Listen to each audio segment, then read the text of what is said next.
We are all the Goblin Army. Now go learn to paint.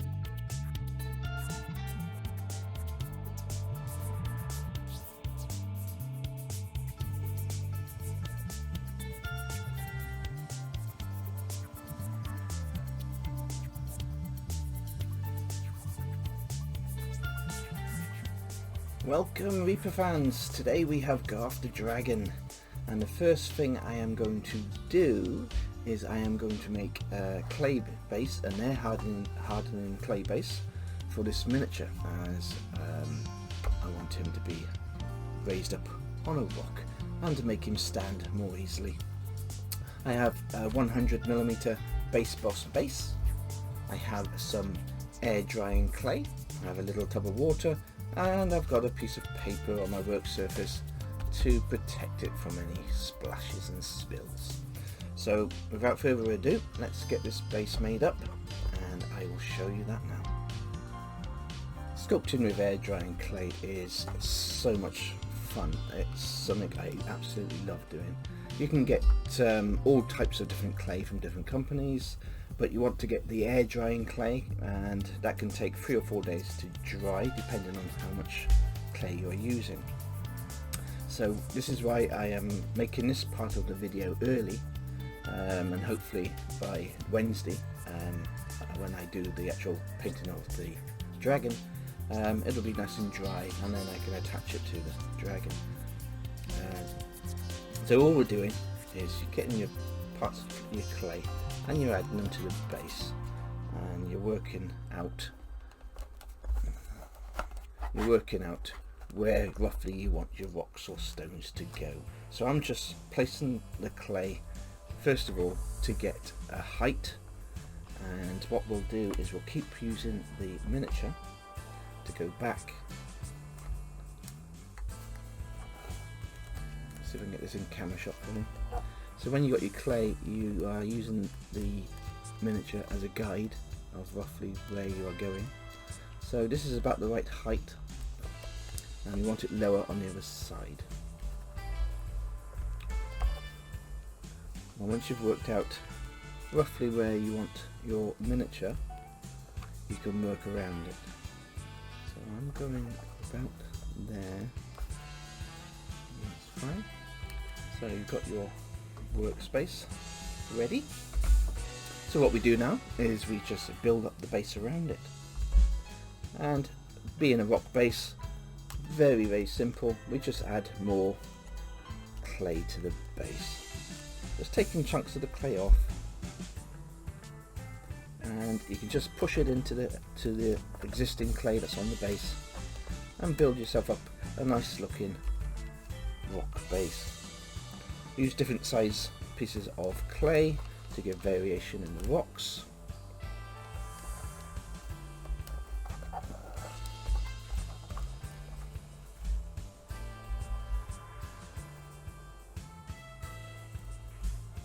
With air drying clay, once it's dry, it will come away from the base. So what you do then is you go back and you just glue the clay back onto the base with PVA glue, and that works perfectly well.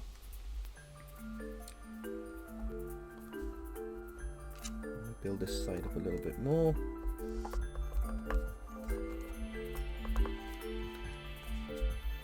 Just down here. So we're just adding pebble sized bits of clay to the base. Very simple, but once it's dried and painted, it looks fantastic.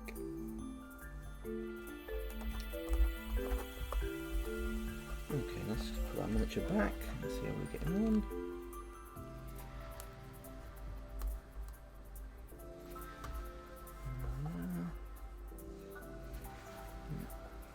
That's nice, that's nice. Okay. So I just need to add a tiny bit more around the feet. So I'm just going to add a few more stones here and here.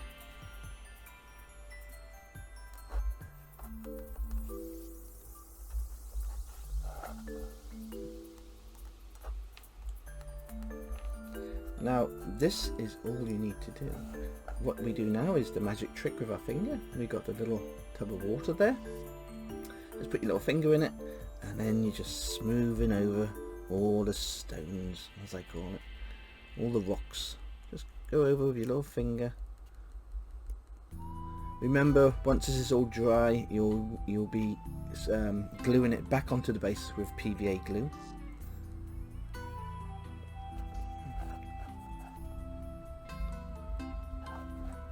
I absolutely love working with clay. I use clay on so many miniatures. It is delicate. I mean, if you drop your miniature, hopefully you never will drop your miniatures. But unlike plastic, if you drop this miniature on the floor or post it a long distance, I mean, I have had a few of my miniatures damaged being posted. It is quite fragile. It works really well and looks fantastic, but you do have to take a bit more care because it's not like plastic or the metal. You drop this on the floor, you got a 50-50 chance it's going to break into 100 pieces. So if you're using it to be in a display case, we got no problems. And if you're using it for your tabletop games, as long as you're careful, you will be okay with the air drying clay.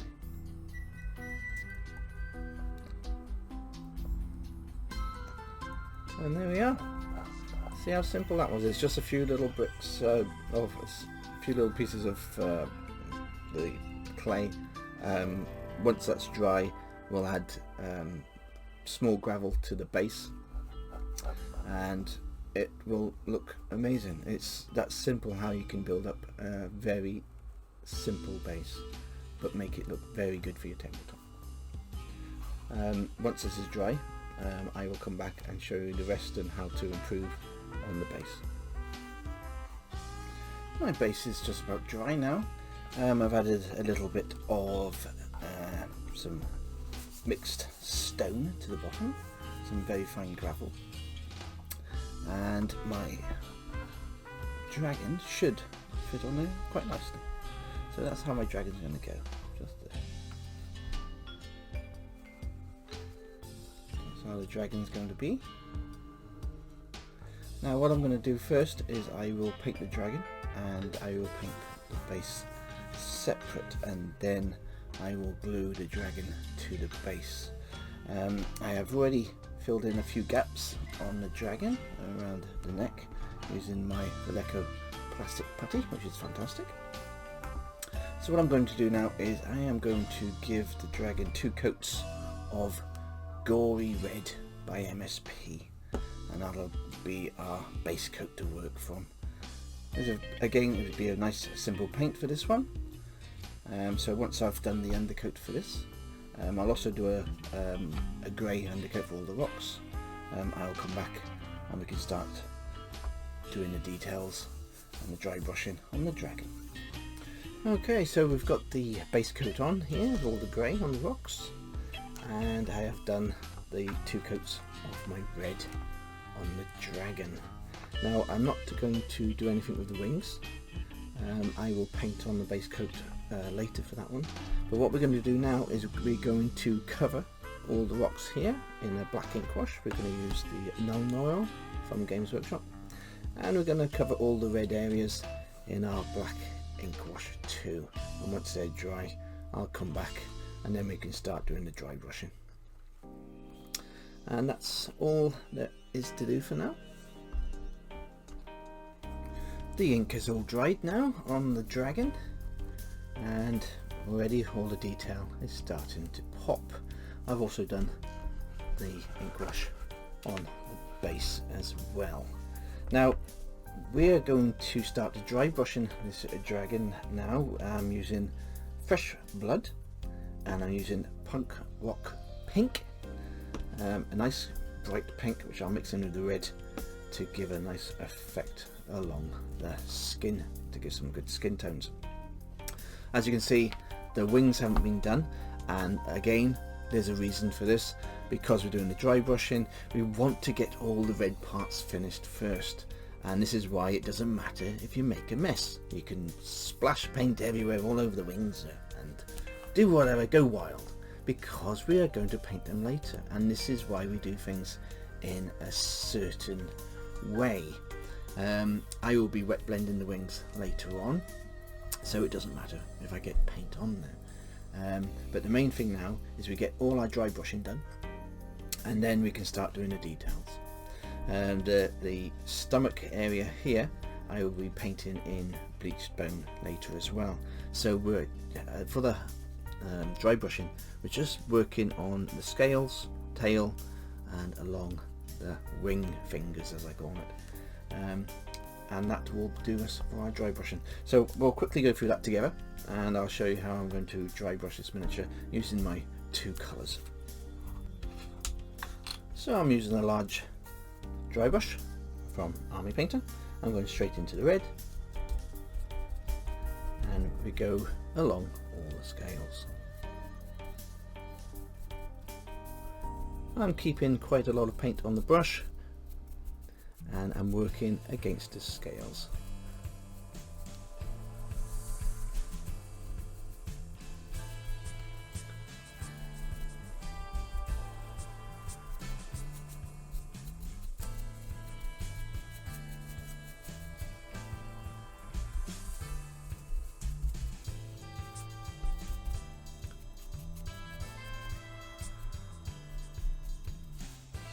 Some picture for you.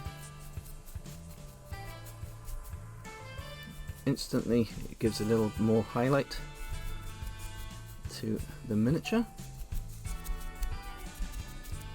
and because we're painting in the wings later, it doesn't matter if we make them. On the tail,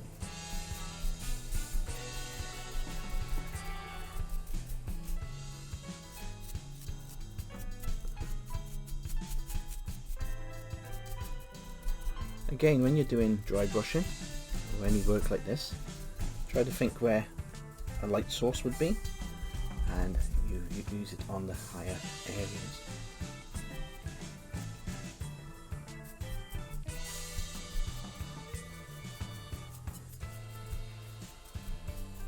It's a super fantastic and easy way to make your miniatures look amazing. But we do the dry brushing first, so we can add the details in later, because dry brushing can be messy. I mean, my dry brushing is very heavy on this miniature, and you wouldn't want that to go into all your details that you've taken quite a while to paint, like the claws and the wings. So we do all this first. Get some focus in there.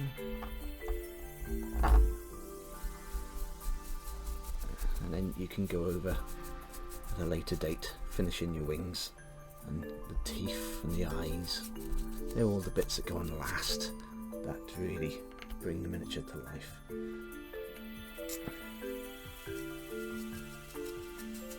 So now I'm going to add a tiny bit of my pink to my red, and again go over the mini. Not so heavy this time, because we want to bring out the colours, but more on the tips. And this pink works really well with red, and it gives a very subtle but nice highlight to all the skin.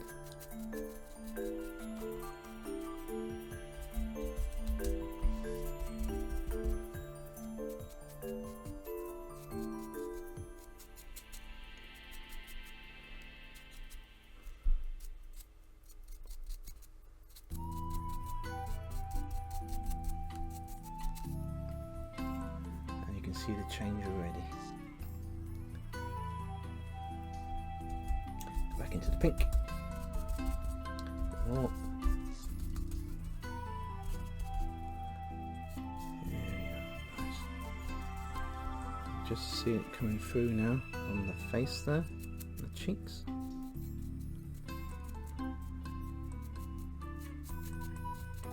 And just some of the highest areas. areas.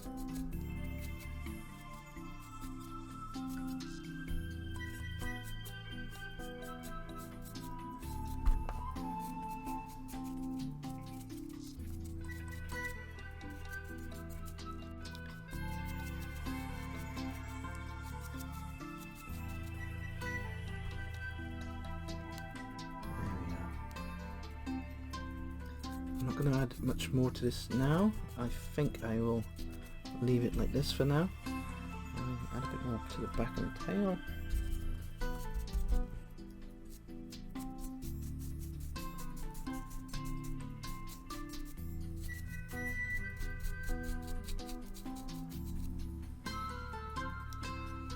There we are.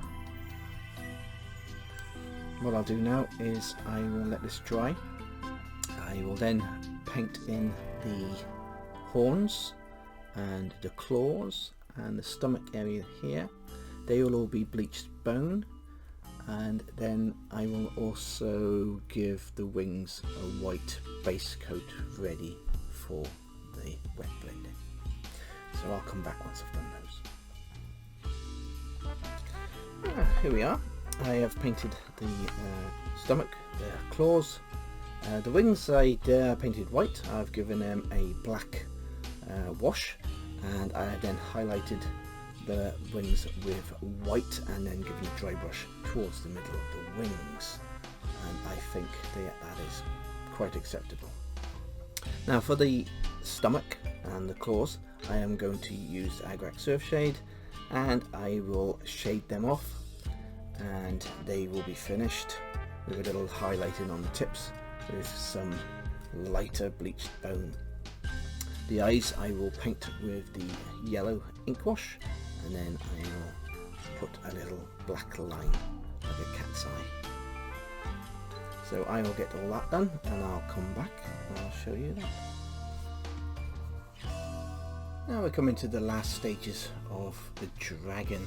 I've just stuck the dragon to the base, and what I'll do now is I will dry brush the base, add some flocking, paint the rim of the base with black, and we shall be about done. So what I'll do is I'll come back and show you the finished miniature. Here's the finished dragon in all its glory. As you can see, I have finished off the base and it now looks completed. I will give you a 360 of the miniature. It came out a beautiful miniature. It's very large. I'll add some photos so you can see a better view of the head and a bit closer to the body later. All in all, beautiful miniature. It looks like it was meant to be on this base now, all because of the air drying clay. Again, I'm very happy how this one turned out. It is a superb mini. I hope you enjoyed this video. I will show you next week's miniatures now. Next week's mini, we have the zombie dragon. This is from the Reaper Miniatures Bones line, and will be next Wednesday's paint.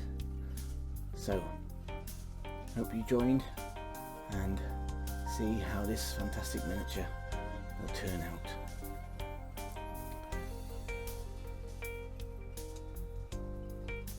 So until next time.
Goodbye, my fellow ones. Sleep well. Dream of evil paintbrushes.